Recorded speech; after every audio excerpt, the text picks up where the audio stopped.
Hello दोस्तों, आप सभी का स्वागत है करंट अफेयर्स के सेशन में। और आज 30 मई है, तो चलिए शुरू करते हैं आज का करंट अफेयर्स एमसीक्यू के रूप में।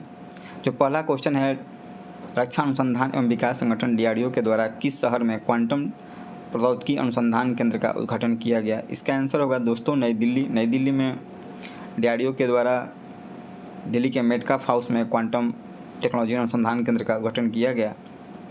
और इसका मुख्य उद्देश्य यह है कि भारत को रक्षा और डिफेंस इन सब सेक्टर में भारत का इंडिजिनियस कैपेसिटी को बढ़ाया जाए, उसका विस्तार किया जाए। क्वांटम टेक्नोलॉजी नई टेक्नोलॉजी है, फ्यूचर बेस्ड टेक्नोलॉजी है। और इसमें जो परमाणु के कण होते हैं, छोटे कण, उनके सुपर इम्पोजिशन और इंटेंगलमेंट पे ये बेस्ड टेक्नोलॉजी है। सुपर इम्पोजिशन यानी परमाणु के जो कण होते हैं उनका पोजीशन एक नहीं रहता, बदलते रहते हैं। जैसे उदाहरण के तौर पर मैं एक सिक्का उछालता हूँ ऊपर में, तो हेड आएगा, टेल आएगा, जब दोनों आ सकता है, जब तक वो ज़मीन पर नहीं गिरता है। और तो उसी प्रकार के जो परमाणु के छोटे कण होते हैं उनका जो पोजीशन है वो बहुत चेंज होते रहता है। इंटेंगलमेंट में दोस्तों जब एक कण प्रभावित होता है तो वो दूसरे कण को भी प्रभावित करता है। जैसे हम तालाब में एक पत्थर मारते हैं तो जो रिपल्स निकलता है वो रिपल्स एक दूसरे को प्रभावित करता है, तो पता ही नहीं चलता। यही इंटेंगलमेंट में है। तो इस टेक्नोलॉजी को इसी आधार पर डेवलप किया जा रहा है। और आने वाली वर्षों में ये टेक्नोलॉजी जो है, जो हमारी ट्रेडिशनल टेक्नोलॉजी है, जो 0-1 पे जो हमारे कंप्यूटर आजकल बेस्ड हैं, उनसे ये काफ़ी तेज़ गति से काम करने वाला है। नेक्स्ट क्वेश्चन है, कौन सा शहर रेलवे नेटवर्क से जुड़ने वाला पूर्वोत्तर क्षेत्र का चौथा राजधानी शहर बन गया है? तो दोस्तों इसका राइट आंसर होगा आइजोल, जो मिजोरम की राजधानी है। और ये रेलवे नेटवर्क से जुड़ गया है। असम, त्रिपुरा और अरुणाचल के बाद ये चौथा स्टेट हो गया है जिसकी राजधानी को रेलवे नेटवर्क से जोड़ा गया है। ये पूर्वोत्तर के विकास के लिए भी एक अच्छी पहल है। जो पूर्वोत्तर क्षेत्र का हमारा टोपोग्राफी है वो हिली है, वहाँ पर इंफ्रास्ट्रक्चर को डेवलप करना थोड़ा मुश्किल होता है, लेकिन ये पॉसिबल हुआ है। नेक्स्ट क्वेश्चन है, वित्तीय वर्ष 2024-25 में किस क्षेत्र को सबसे अधिक प्रत्यक्ष विदेशी निवेश इक्विटी प्रवाह प्राप्त हुआ है? एफडीआई। तो एफडीआई सबसे अधिक सेवा सर्विस सेक्टर में आया है दोस्तों। और डाटा देख लेते हैं। 2024-25 में जो विदेशी प्रत्यक्ष निवेश है, फॉरेन डायरेक्ट इन्वेस्टमेंट, वो 81.04 बिलियन अमेरिकी डॉलर हुआ है। और इसमें पिछले साल से 14% की वृद्धि हुई है। तो यह भारत की मजबूत अर्थव्यवस्था और उसकी नीतियों का एक तरह से समर्थन है। और सबसे अधिक जो एफडीआई आया है वो महाराष्ट्र स्टेट में आया है 39%, दूसरा कर्नाटक और तीसरा नई दिल्ली 12% की हिस्सेदारी है। ये भी याद रखिएगा, 3 state, top 3 state. Next question है, 2025 में महाराणा प्रताप की कौन सी जयंती मनाई जा रही है? तो ये इनकी 450वीं जयंती मनाई जा रही है। महाराणा प्रताप जिन्होंने मुगलों की अधीनता का स्वीकार नहीं की और हल्दी घाटी के युद्ध में इन्हें अकबर का जो सेनापति है मानसी था, उसके साथ इनका युद्ध हुआ था। तो महाराणा प्रताप को वेलोर और पेट्रोलियम के लिए जाना जाता है, जो कभी भी मुगलों की अधीनता स्वीकार नहीं किए। नेक्स्ट क्वेश्चन है, शुभमन गिल हाल ही में किस सनग्लास कंपनी के ब्रांड एम्बेसडर बने हैं?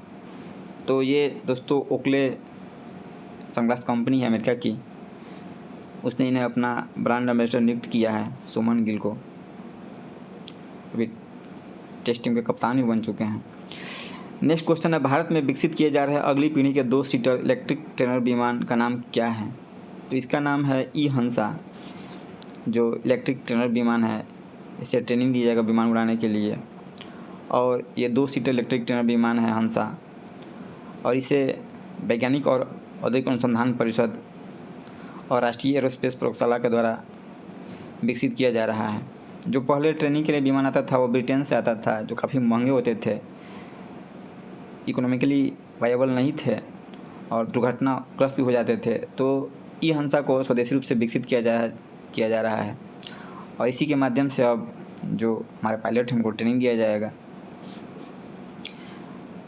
नेक्स्ट क्वेश्चन है, 27 मई 2025 को किस देश ने एक विधेयक पारित किया जिसमें असाध्य बीमारियों से पीड़ित वयस्कों के लिए सहायता प्राप्त मृत्यु की अनुमति दी गई।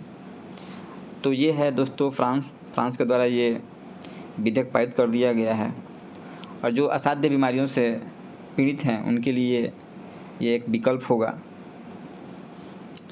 इसके पहले नीदरलैंड और बेल्जियम ने 2002 से सक्रिय इच्छा मृत्यु और सहायता प्राप्त आत्महत्या यानी एक्टिव और पैसिव इच्छा मृत्यु दोनों को लीगलाइज कर दिया था।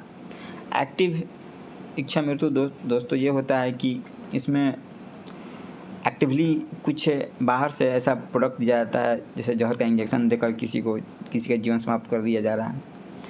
और पैसिव निष्क्रिय इच्छा मृत्यु में जो सपोर्ट सिस्टम है जिस पे वो रोगी या व्यक्ति डिपेंड है उसको हटा लिया जाता है तो उसकी मृत्यु हो जाती है।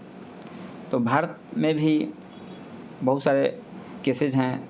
जो फेमस केस है अरुणा शानबाग का 2011 का, जिसमें सुप्रीम कोर्ट ने डिसीजन दिया है कि कुछ परिस्थितियों में जो निष्क्रिय इच्छा मृत्यु है यानी पैसिव, उसको अनुमति दी जा सकती है, जिसमें अरुणा शानबाग को अनुमति दी गई थी। और कॉमन केस फाउंडेशन केस 2018 में भी इसको दोहराया गया, जिसमें रोगी को अपना लिविंग विल देना पड़ता है और उसे पैसिव इच्छा मृत्यु का अनुमति दी जा सकती है। अनुच्छेद 21 के तहत जीवन के जो गरिमामय जीवन का अधिकार है उसमें गरिमामय मृत्यु का अधिकार भी है, शामिल है। सुप्रीम कोर्ट ने इसे व्याख्या की है। नेक्स्ट क्वेश्चन है, WMO की रिपोर्ट के अनुसार 2025 और 2029 के बीच में वैश्विक तापमान के 1.5 डिग्री सेंटीग्रेड सीमा से अधिक होने की कितनी संभावना है? तो इसकी संभावना है 70% दोस्तों। ऐसा विश्व मौसम विज्ञान संगठन ने एक अपनी रिपोर्ट में संभावना व्यक्त की है कि जो वैश्विक तापमान है 2025 और 2029 के बीच में वो 1.5 डिग्री सेल्सियस सीमा से अधिक हो जाएगा।